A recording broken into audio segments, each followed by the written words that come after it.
Roland nous a quittés d'un agréable devoir. C'est le devoir divin de reconnaissance, nous l'avions toujours dit. Vous savez, Dieu aime la reconnaissance. Nous ne pouvons pas entrer de plein pied dans le message de ce dimanche sans pour autant manifester de la reconnaissance à l'égard de l'Éternel notre Dieu. C'est son souffle de vie qui nous fait mouvoir. Je ne pense pas qu'au milieu de nous, il y a quelqu'un qui est ici du fait de son expertise. Je ne pense pas qu'au milieu de nous, il y a quelqu'un qui est ici du fait que, je ne sais pas, il a telle maîtrise ou telle autre maîtrise. Mais nous sommes ici tout simplement du fait de l'amour de Dieu. La Bible déclare que chaque matin, Dieu renouvelle sa bonté et sa fidélité pour nous. Ce matin donc, qui que tu sois, tu es dans le bénéfice du renouvellement de la bonté de l'Éternel notre Dieu. Et le Seigneur Dieu soit béni. Nous sommes également reconnaissants à l'endroit du révérend pasteur qui n'est pas avec nous et qui s'est déplacé pour des raisons de service de Dieu. Il est en route vers l'Icassie.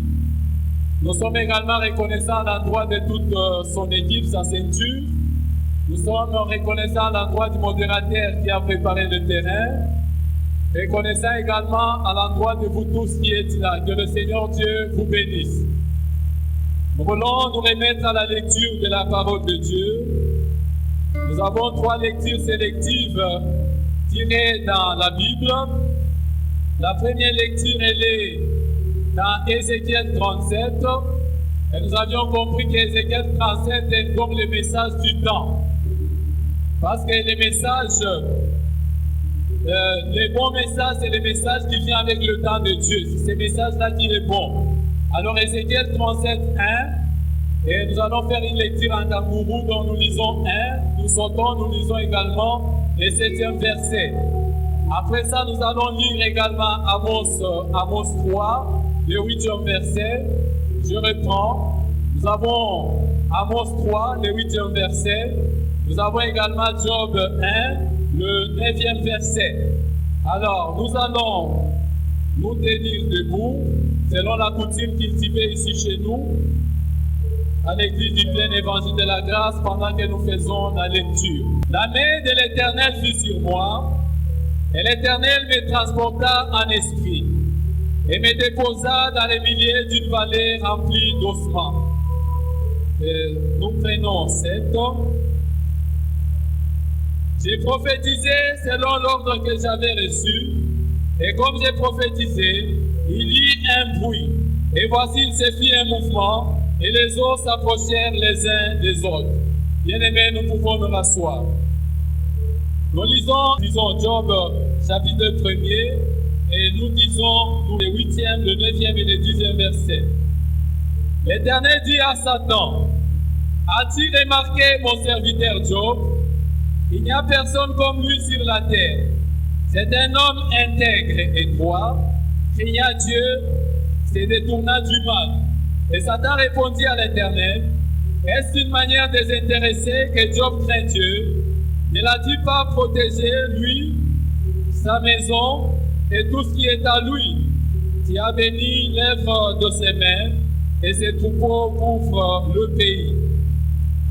Nous allons en dernier lieu clôturer avec Amos 3, le 8e verset. La Bible dit ceci, les lions rugis, qui ne seraient effrayés, le Seigneur, l'Éternel parle, qui ne prophétiserait. Que le Seigneur Dieu soit béni.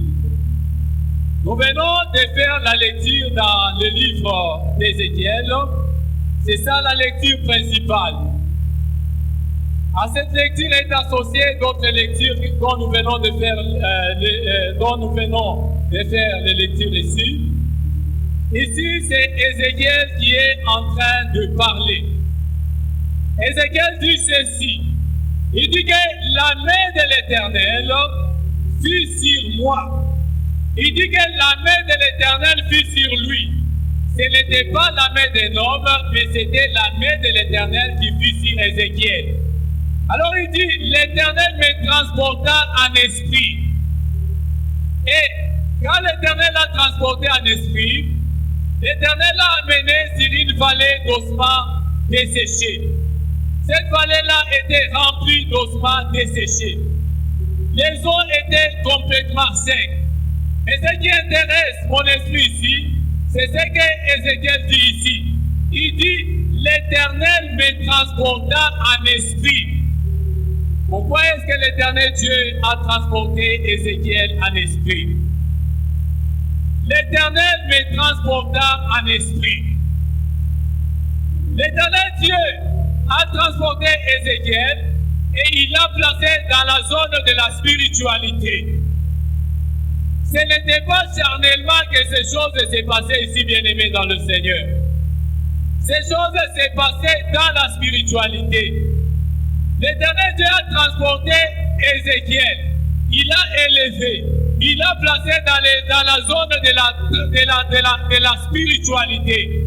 Pourquoi est-ce que l'Éternel Dieu a voulu faire les choses de la sorte? Quelle est notre question? Une question que nous devons nous poser. L'Éternel, la main de l'Éternel fut sur moi. Et l'Éternel me transporta en esprit. Ce n'était pas dans la chair. Ce n'était pas charnellement. Mais c'était en esprit. Dieu a pris Ézéchiel et il l'a placé dans la zone de l'esprit, dans la zone de la spiritualité.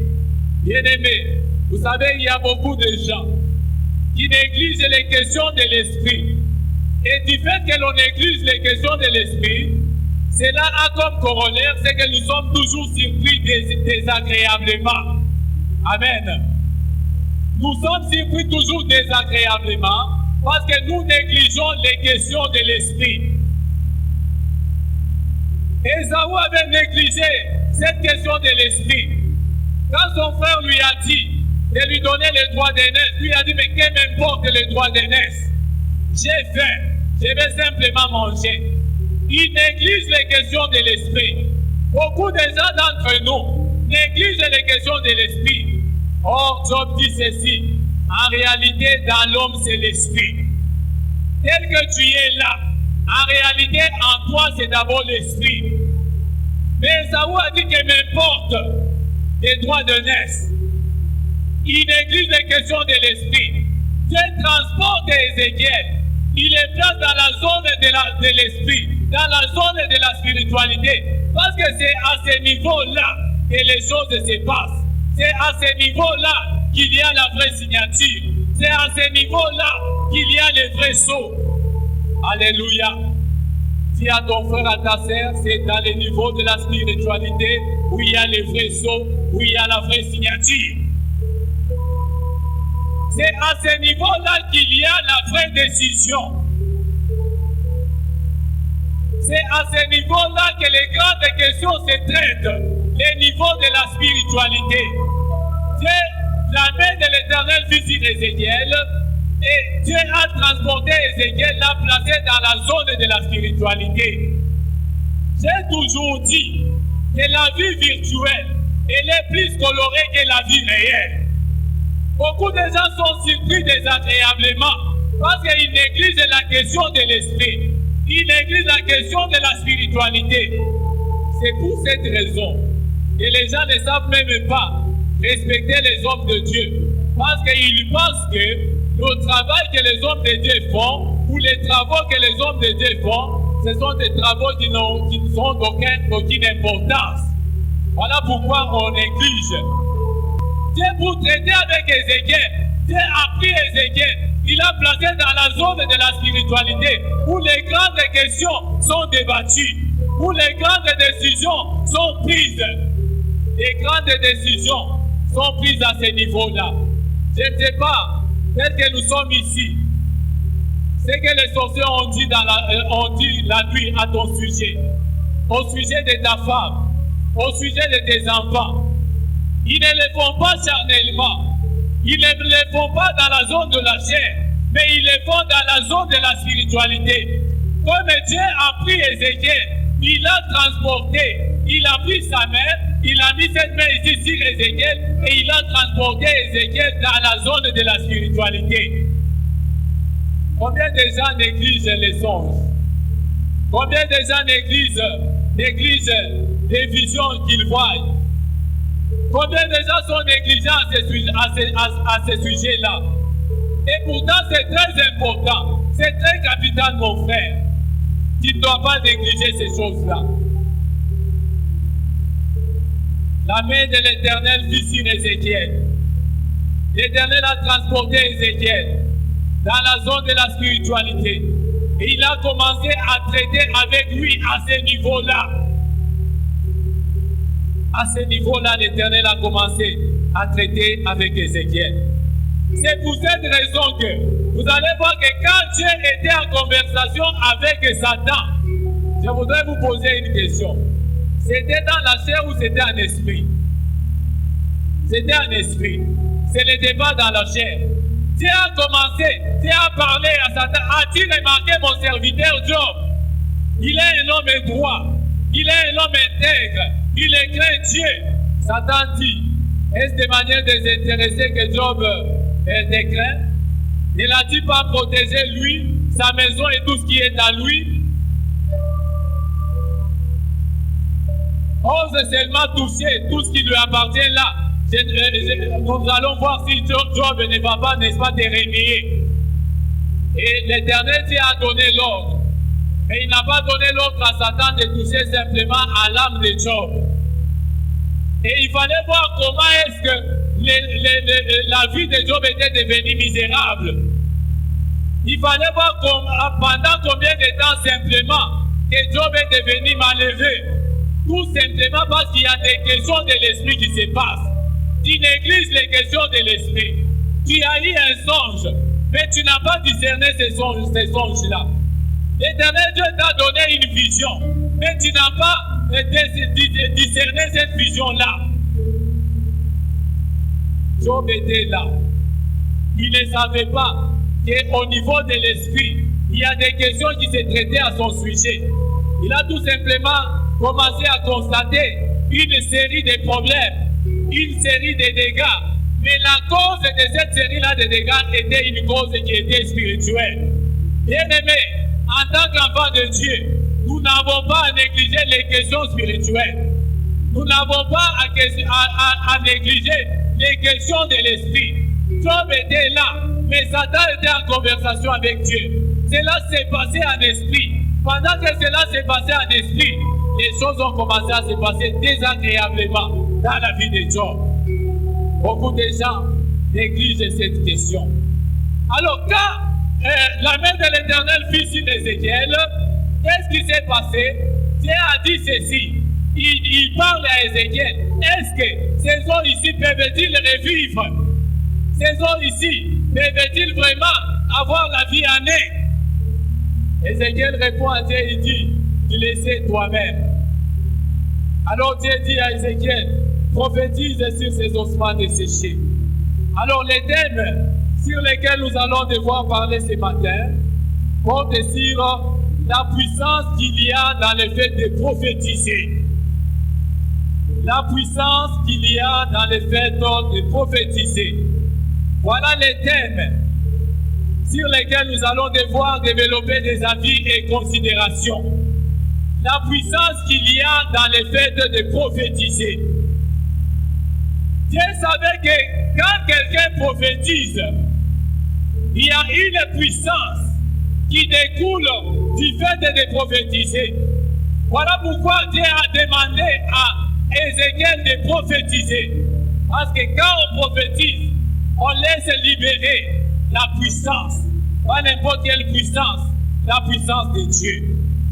Dans le fait de prophétiser, nous faisons associer Dieu dans notre décision. Nous faisons associer Dieu dans notre responsabilité. Il me dit, fils de l'homme, ces eaux pourront-ils revivre? J'ai répondu, Seigneur l'Éternel, tu le sais. Il me dit, prophétise sur ces eaux et dis-leur, ossements desséchés, écoutez la parole de l'Éternel. Bien-aimé, qu'est-ce que signifie d'abord prophétiser? Qu'est-ce que signifie prophétiser? Le terme prophétiser est composé de deux mots. Nous avons d'abord pro et nous avons aussi fin. Pro en latin veut dire avant. Et ben, ça veut dire parler. Donc prophétiser, quand je dis que lorsque je dis que quelqu'un a prophétisé, c'est-à-dire qu'il lui parle, il lui prononce des paroles, ces paroles-là ont été prononcées par quelqu'un avant lui. Est-ce que je me fais bien comprendre? Prophétiser, c'est-à-dire parler. Mais quand on parle, on libère des paroles.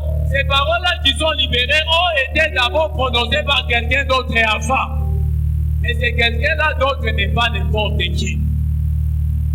Prophétiser, parler, dire ce que quelqu'un d'autre a parlé, a dit avant.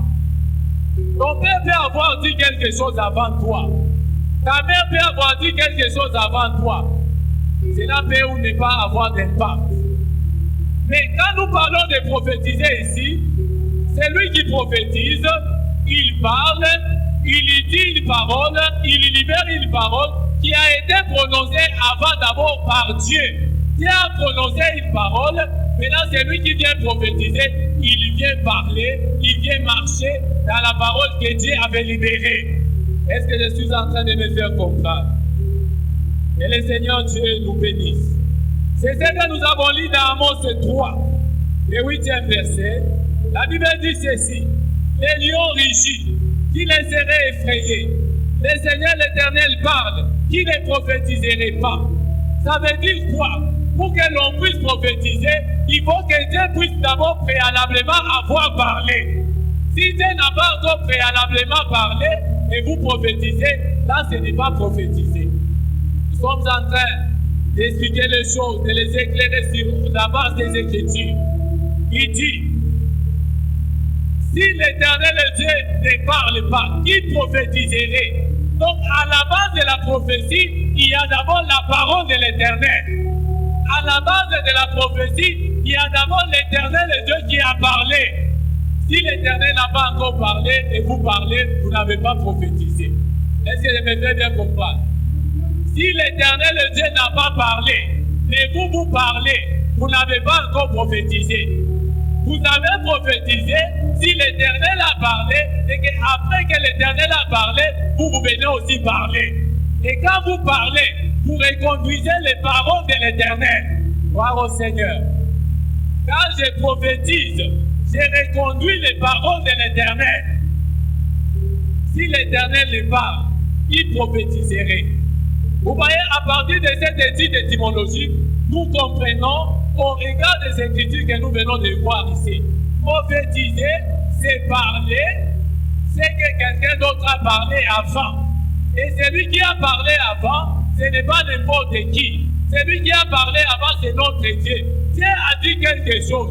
Et quand il a dit quelque chose, nous reconduisons maintenant ce que Dieu a dit. C'est ça prophétiser. D'ailleurs, le contraire, ce n'est pas prophétiser. Savez-vous que même nous, serviteurs de Dieu, pendant que je suis ici, en train de parler, je suis en train de prophétiser. Parce qu'il y a quelqu'un qui parle, moi j'interprète les paroles de l'Éternel auprès de vous. Vous avez toujours suivi les pasteurs, ils parlent toujours, ils disent que dans la foule il y avait un enfant, pendant que lui était en train de prêcher. Et cet enfant-là voyait quelqu'un qui était aux côtés de lui. En réalité, c'est celui-là qui était aux côtés de lui qui parlait, et les pasteurs ne faisaient qu'interpréter les paroles de celui qui était aux côtés de lui. J'avais aussi un bien-aimé avec qui on priait. Il m'avait dit ceci: j'avais eu un songe. Dans ce songe-là, je t'avais vu. Comme tu enseignes là, pendant que tu enseignes là, en réalité, toi, tu étais en train d'interpréter quelqu'un d'autre.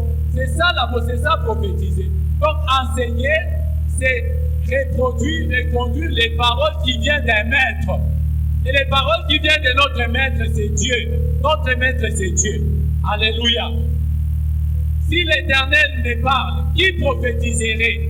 C'est-à-dire quoi? Si Dieu n'a pas parlé, vous venez avec vos propres paroles, vous n'avez pas prophétisé.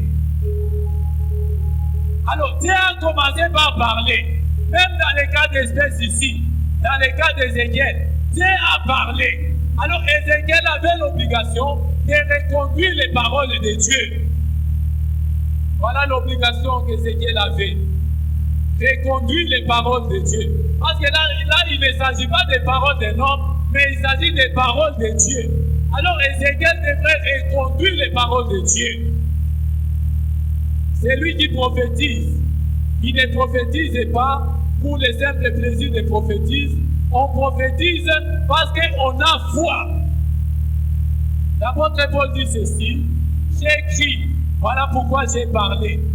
J'ai écrit, voilà pourquoi j'ai parlé. Donc Dieu nous a parlé. Dieu m'a dit. Alors je crois dans ce que Dieu me dit et je fais quoi? Je parle maintenant.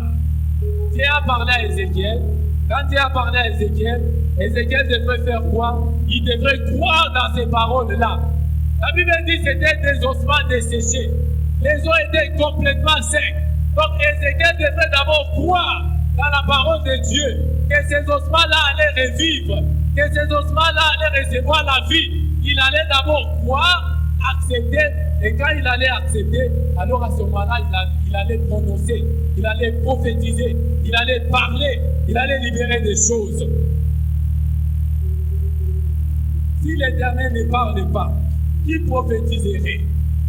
Donc c'est-à-dire prophétiser, c'est prendre les paroles, ce que Dieu a dit. Si Dieu n'a pas dit, vous dites, vous n'avez pas prophétisé. Prophétiser, c'est prendre les paroles de Dieu. Quand vous prenez les paroles de Dieu, vous les reconduisez, vous vous appropriez de ces paroles-là, alors là, à ce moment-là, vous avez prophétisé. La puissance qu'il y a dans le fait de prophétiser. Quel est notre thème? La puissance qu'il y a dans le fait de prophétiser. Les ossements étaient desséchés. Les ossements étaient complètement secs. Les os étaient complètement secs. Il aurait fallu qu'Ézéchiel puisse prophétiser. Dieu sait que dans la prophétie, il y a une puissance terrible. Voilà pourquoi il parle à Ézéchiel de prophétiser. Ma sœur, là où tu es, mon frère, là où tu es, tu dois avoir l'habitude de prophétiser. Parce que quand tu prophétises, dans la prophétie, dans le fait de prophétiser, il y a une puissance qui est véhiculée. Et cette puissance-là peut ramener à la vie des choses qui étaient mortes. Cette puissance-là peut amener à la restauration des choses qui sont compliquées. Prophétiser. Il a dit prophétise si ces ossements desséchés. Voilà ce que Dieu a dit à Ézéchiel. Prophétise sur ces ossements desséchés. Parce que quand on prophétise, la prophétie, ça libère une puissance. Vous savez, même Élie, quand Élie avait dit à Akab de monter, c'est parce que Dieu avait déjà préalablement parlé d'abord que je vais faire pleuvoir la pluie.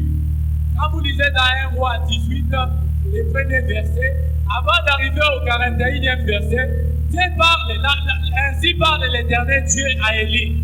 Va te présenter devant Akab, car je vais faire pleuvoir la pluie. Donc Dieu avait parlé, alors quand Élie a parlé, donc Élie a prophétisé aussi. Parce qu'il a pris les paroles du Seigneur et il a reconduit ça. Amen. Donc prophétiser, c'est parler des paroles qui ont été prononcées à l'avance. Mais ce n'est pas n'importe qui prononce ces paroles-là à l'avance, c'est Dieu qui prononce ces paroles-là à l'avance. Maintenant, vous acceptez ces paroles-là et vous les prononcez. C'est ça prophétiser. Il a prophétisé. Il dit prophétise sur ces ossements desséchés. Et Ézéchiel a pris la parole. Ézéchiel a eu foi dans ce que Dieu lui a dit. Ézéchiel a commencé à parler. Et la puissance a été libérée, a été véhiculée dans les paroles qui étaient libérées, qui étaient prononcées par Ézéchiel. Qu'est-ce qui s'est passé? La Bible dit ceci. La Bible dit ceci, nous sommes au 7e verset. J'ai prophétisé selon l'ordre que j'avais reçu, et comme j'ai prophétisé, il y a un bruit. Et voici, il se fit un mouvement, et les autres s'approchèrent les uns des autres. Donc, il a prophétisé. Alors, comme corollaire à la prophétie, au fait de prophétiser, qu'est-ce qui s'est passé? Le premier élément, c'est donc les bruits. Les bruits. il y a eu un bruit. Quand il a prophétisé, il y a eu un bruit. Donc quand il n'avait pas prophétisé, il n'y avait pas de bruit. J'ai dit, il y a la puissance dans le fait de prophétiser. Il dit, j'ai prophétisé selon l'ordre. Et il y a un bruit. Ce bruit-là, bien aimé, c'est quoi? Il y a un bruit. Alors j'ai aimé la façon dont le frère Daniel a expliqué le mot bruit. Il a dit que le bruit est un son confus. Le bruit est un son confus. Un son qui est confus, c'est un son qui n'est pas compréhensible. En réalité, dans ce son-là, il n'y a pas de message. Parce qu'il est confus. Et voilà, bien aimé dans le Seigneur, il y a certaines choses que tu peux ou ne pas comprendre. Mais au-delà de cela, il y a des choses. Vous savez, le bruit, c'est l'expression de l'Esprit Saint. Le Saint-Esprit, personne ne peut comprendre le Saint-Esprit. Les actions du Saint-Esprit sont mystérieuses. On ne peut pas comprendre l'action du Saint-Esprit. Les sorciers ne peuvent pas comprendre l'action du Saint-Esprit. Les occultistes ne peuvent pas comprendre l'action du Saint-Esprit. Voilà, le Saint-Esprit est symbolisé ici par un bruit. Le bruit, c'est un son qui est confus. Vous savez ce que Dieu fait, ça dépasse l'entendement humain. Ce que Dieu fait, ça dépasse l'entendement des sorciers. Ce que Dieu fait, ça dépasse l'entendement des occultistes. Il y a un bruit. C'est-à-dire que dans les oreilles des occultistes, c'est un bruit. Ils ne comprennent pas le message. Mais à l'intérieur, là, il y a un message. Ils ne comprennent pas le message. Mais à l'intérieur, il y a un message de Dieu. Ce message-là est codé. Le message codé. On ne peut pas avoir accès à un message qui est codé. Il y a un bruit. C'est que même si les sorciers étaient là, les messages étaient codés pour eux. Ils ne pouvaient pas avoir accès à ces messages-là parce que les messages étaient codés. Il a prophétisé. Il y a un bruit. Il y a un bruit dans ta vie. Les gens ne comprennent pas. Il y a un bruit dans ta vie. Les gens ne savent pas décoder ce bruit-là. Mais le Saint-Esprit connaît. Il y a un bruit. Un son qui est confus. Ce qui est confus ne peut pas être maîtrisé. L'action du Saint-Esprit ne peut pas être maîtrisée par qui que ce soit. C'est ainsi que quand vous lisez dans Jean 3, le 8e verset, la Bible dit ceci. Et ce qui est né de la chair est chair, ce qui est né de l'esprit est esprit. Comme le vent qui souffle où il fait, vous en entendez le bruit, mais vous ne savez pas d'où il va et d'où il vient. Donc c'est ça l'action du Saint-Esprit. Vous ne savez pas avoir l'itinéraire de cette action-là. Vous ne savez pas déterminer l'itinéraire de cette action-là. Il a prophétisé, il y a eu un bruit, les sons est confus, les sorciers ne savent pas discerner le message, ne savent pas avoir le message. Bien-aimé Dieu trouble le diable, Dieu trouble Satan, Dieu trouble les sorciers. Il y a un bruit et ne perçoivent pas le message de ce bruit-là, mais ce bruit-là est porteur d'un message. Quand il a prophétisé, la Bible dit qu'il y a eu un bruit. Donc trois choses. Il y a eu le bruit, il y a eu le mouvement, il y a eu le rapprochement des eaux. Il y a la puissance dans le fait de prophétiser. Tu dois apprendre à prophétiser. Dieu te parle là où tu es. Vous savez, la Bible dit ceci. Et Dieu parle tantôt d'une manière, tantôt d'une autre. Dieu nous parle par des visions, Dieu nous parle par des songes, Dieu nous parle par des circonstances. Dieu nous parle. Mais quand Dieu te parle, pourquoi est-ce que Dieu te parle? Dieu te parle pour que tu puisses t'approprier de ce qu'il te dit là et que tu puisses te mettre à prophétiser. Quand tu prophétises, quand tu parles, la Bible dit, mes paroles sont esprit et vie. Mes paroles sont esprit et vie. Ézéchiel a prophétisé. À la suite de ce qu'il a prophétisé, la Bible dit il y a eu un bruit. Il y a un bruit. Vous savez que le bruit est un son qui est confus. C'est vrai, nous ne savons pas percevoir les messages de ces bruits-là. Mais il y a un effort que nous devons fournir. Amen. Quel est cet effort-là? Nous devons continuer à prier pour que les bruits, parce que je dois vous dire une chose, que les bruits annoncent toujours quelque chose. Les bruits que Élie avait entendus, ces bruits-là avaient annoncé la pluie.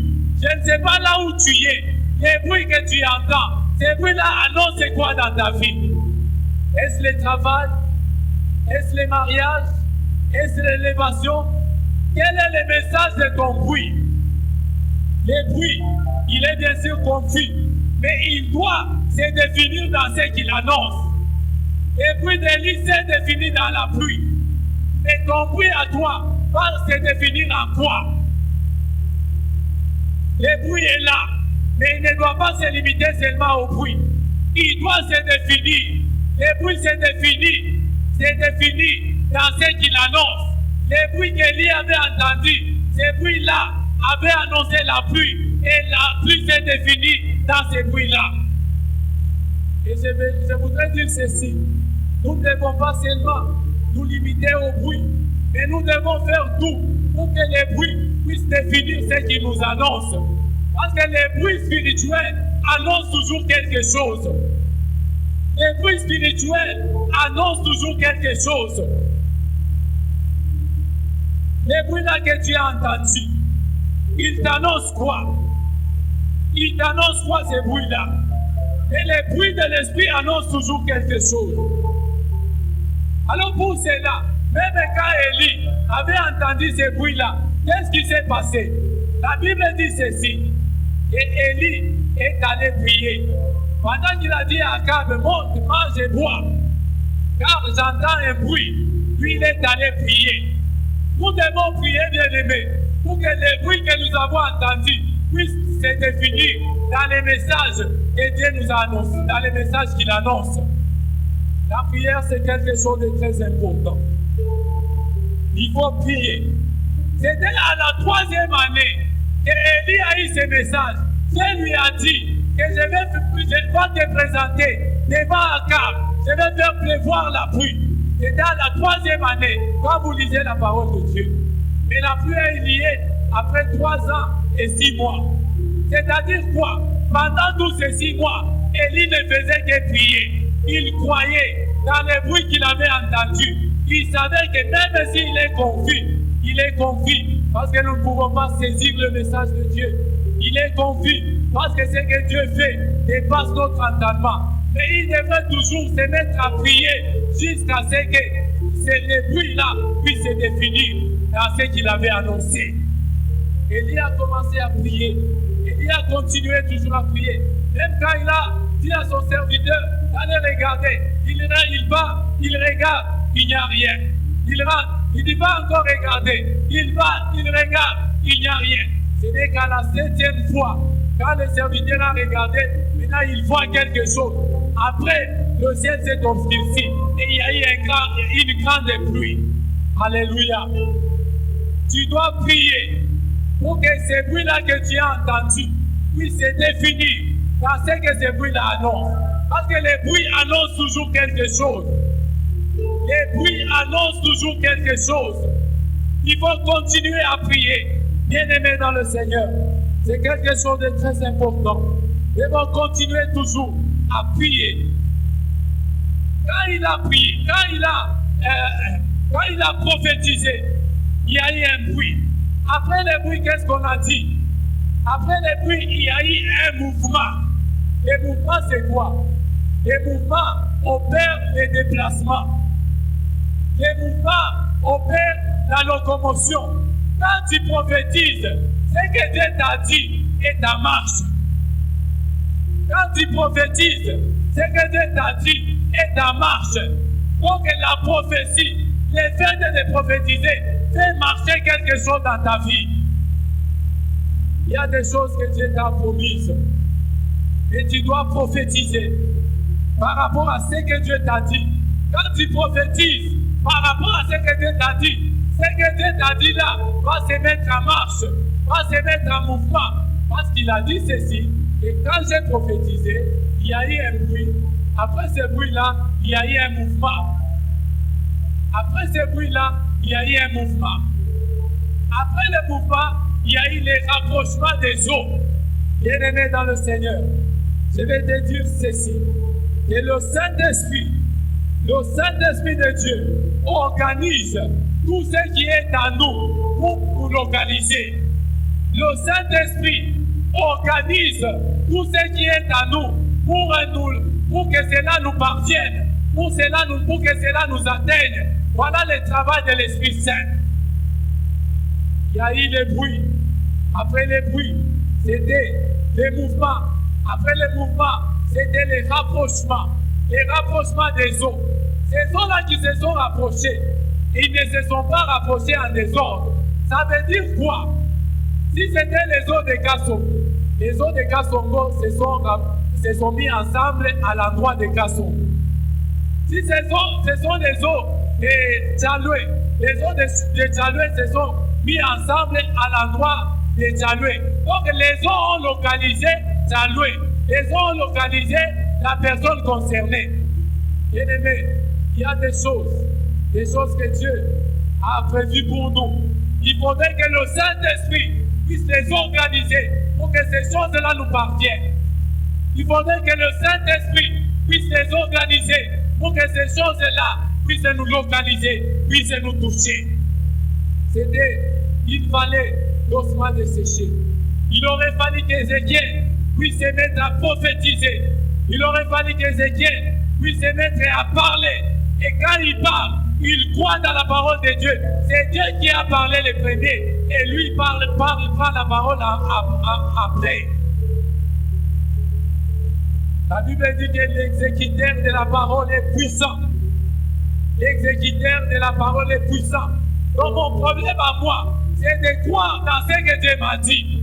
Vous savez, ce que Dieu nous dit est toujours surdimensionné par rapport à ce que nous sommes, par rapport à la réalité que nous sommes en train de vivre. Et notre problème à nous n'est pas de rester dans la chair. Notre problème à nous, c'est de nous élever, de monter dans la dimension de l'esprit et de voir comme Dieu est en train de voir. Alléluia. Voilà notre problème à nous. Voilà notre préoccupation. Si bien que ce que Dieu nous dit est surdimensionné par rapport à ce que nous sommes, par rapport à la réalité, mais nous devons nous élever à la dimension de Dieu, c'est-à-dire nous mettre à la place de Dieu, accepter ce que Dieu nous a dit. J'ai écrit, c'est pourquoi j'ai parlé, a dit l'apôtre Paul. J'ai écrit, c'est pourquoi j'ai parlé. Donc quand on ne prophétise pas pour le simple plaisir de prophétiser. On prophétise parce qu'on croit dans ce que Dieu a dit. Et quand on croit dans ce que Dieu a dit, il y a des choses qui se passent. Il y a des choses qui s'opèrent. Il y a eu un bruit. Le bruit s'est fait entendre. Ça ne s'est pas limité au bruit. Il y a eu un mouvement. Après le mouvement, il y a eu le rapprochement des eaux. Les eaux se sont rapprochées. Je voudrais bien aimer que tout ce qui est à toi puisse te localiser là où tu es, par la vertu du Saint-Esprit. Que tout ce qui est à toi puisse te localiser là où tu es, par la vertu du Saint-Esprit. Voilà pourquoi, bien aimé dans le Seigneur, nous avons l'obligation. La Bible dit, il est avantageux que je m'en aille, car si je ne m'en vais pas, le Saint-Esprit ne viendra pas vers vous. Le terme paraclet qui a été utilisé en grec, le terme para, ça veut dire être aux côtés d'eux. Donc si le Saint-Esprit est le paraclet, le Saint-Esprit sera aux côtés de nous. Les paras là, ça signifie aussi la couverture. Le Saint-Esprit viendra couvrir tout ce qui est en nous. Voilà pourquoi, bien aimés dans le Seigneur, nous devons aimer le Saint-Esprit. Que le Saint-Esprit soit vraiment notre paraclet.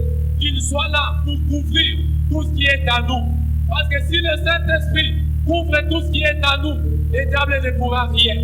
Mais si les ténèbres viennent couvrir ce qui est en nous, nous serons des malheureux. J'ai dit à Ézéchiel, prophétise. Ézéchiel a prophétisé. Quand Ézéchiel a prophétisé, Dieu a libéré sa puissance. Laissez-moi vous dire une chose. Et le Saint-Esprit de Dieu, il est très sensible à la parole de Dieu. La Bible dit qu'il ne viendra pas parler de son propre chef. Il prendra de ce qui est à Jésus et va nous l'annoncer. C'est que quand quelqu'un prononce des paroles qui sont conformes à la parole de Dieu, qui sont conformes à ce que Dieu a dit, le Saint-Esprit a l'obligation d'entrer en action. Le Saint-Esprit a l'obligation d'entrer en hyperactivité pour amener à l'accomplissement ces choses-là que Dieu a dites. Voilà pourquoi ces ossements ici étaient des ossements desséchés. Il n'y avait pas d'espérance. C'était complètement sec. Mais quand Ézéchiel a prophétisé, il a reconduit les paroles de l'Éternel. Quand il a reconduit les paroles de l'Éternel, ces ossements qui étaient secs, ces ossements ont repris la vie. Bien-aimés dans le Seigneur, nous devons croire en tout ce que Dieu nous dit. Tout ce que Dieu nous dit, peu importe le fait que cela dépasse notre entendement humain, mais nous devons croire parce que Dieu est auteur de toutes choses. Quand Dieu dit quelque chose, la chose doit arriver. Mais là, le problème de Dieu, c'est que nous puissions croire. C'est que nous puissions croire. Quand nous prophétisons, nous croyons dans ce que Dieu nous a dit. Et quand nous croyons dans ce que Dieu nous a dit, nous prononçons des paroles, nous les libérons. L'Esprit de Dieu entre en hyperactivité. Je voudrais m'arrêter par ici. Que le Seigneur Dieu vous bénisse.